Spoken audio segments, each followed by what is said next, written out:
You don't have to crush yourself in the gym every session to make good progress.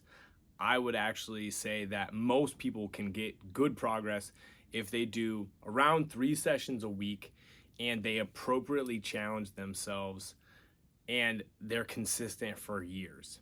Where a lot of people get stuck is this constant drive that is almost anxiety induced to push really hard every week, every session on as many levers as they can think to do. So they go really hard in their strength training, they overshoot, they overreach.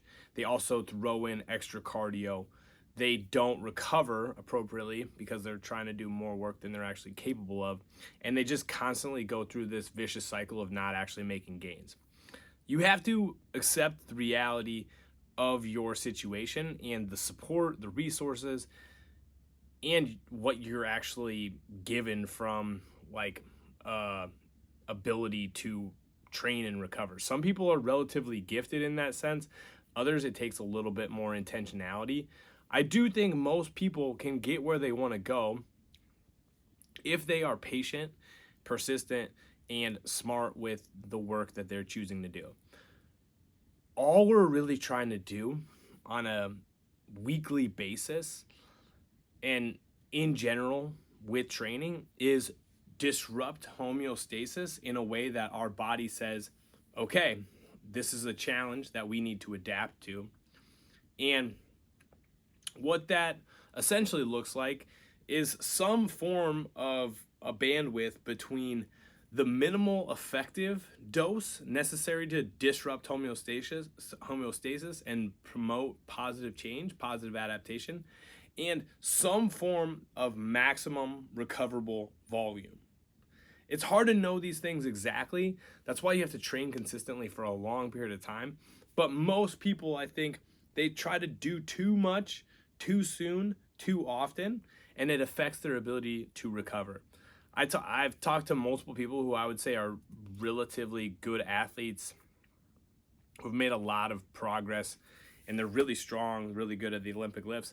And they really only do about 3 hard sessions a week with some other work sprinkled in. It doesn't mean that the other work isn't intense, but it's relatively short and it's relatively backed down from the more intense sessions they've had. They've also built up the ability to tolerate a good amount of stress.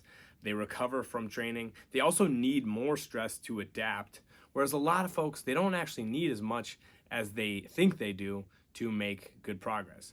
Those folks also are willing to accept that progress often takes a long amount of time. But if you're constantly feeling stuck, assess how much work you're doing, how hard it is, and ask yourself, am I doing like the minimum to drive change that is actually going to be helpful, or am I always overreaching and trying to do a maximal amount and it's leaving me feeling broken?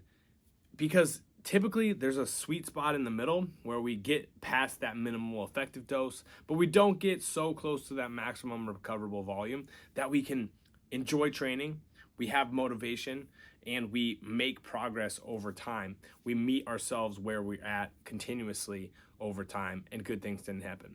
So ask yourself, how much do I need? Am I trying to push too hard, too fast, too soon? And what would it look like for me to just back off a little bit, recover appropriately, and be consistent for the long term? That's all I got for today. Peace.